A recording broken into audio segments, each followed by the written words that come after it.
the wire, because when the wire comes, it looks like one massive wire. As you can see, it just has the single piece. And then you will notice that there's one extremely long wire string, and you'll see that it has two little beads at the end. So this is the wire that you are going to use to adjust and move the wire around. This wire, it does, because the beads are nice and tight, so it does feel a little stiff. And the difference between our crown extensions as opposed to halos or hidden crowns is that my wire doubles up, just to give you that extra support and security. So that is why this wire is extremely long. So that way you don't have to worry about replacing the wire, because it can be very tedious to replace the wire and actually hook it properly. So I'm going to take this long piece and I'm going to kind of tug it until I see it move.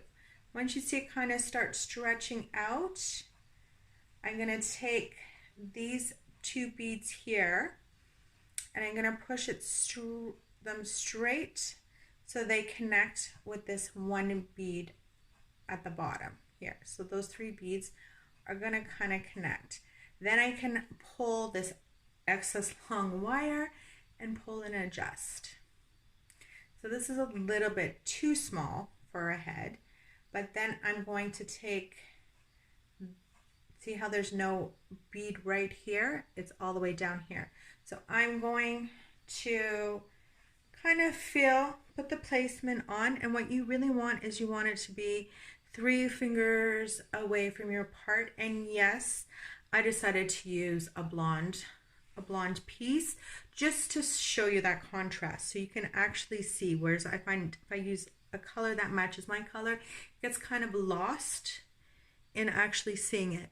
So you kind of want to see where your temples meet up. It's where you kind of want to align. If you part it to the side, you can obviously shift or adjust it anyway.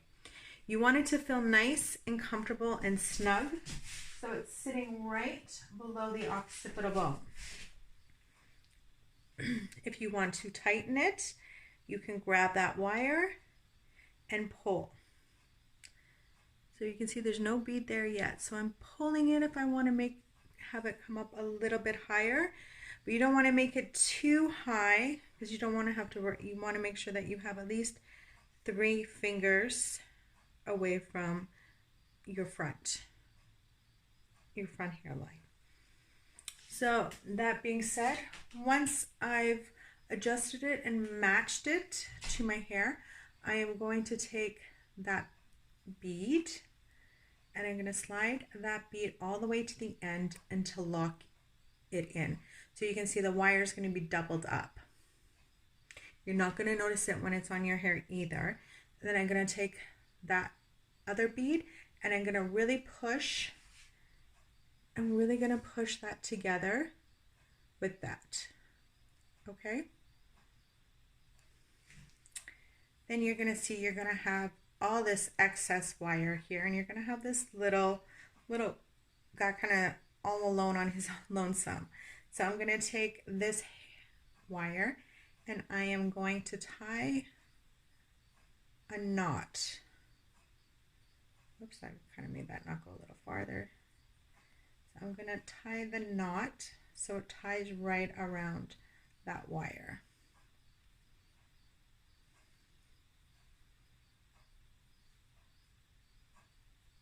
Make sure that you pull that out of the way and really pull it nice and tight. Okay, you can do one if you prefer, but I would, for myself personally, I'd like to make sure that that baby's not going anywhere. So I am going to tie it again around. So I can see I've looped it. Take this massive piece and I'm going to tie it at the base again, nice and tight.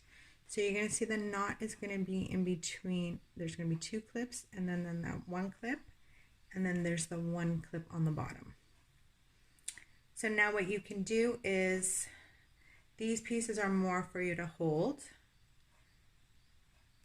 I can take this last piece from the two that were on the top just to really lock it. And I'm going to push that all the way down. See, I'm going to slide it right over that knot to really lock it and secure it.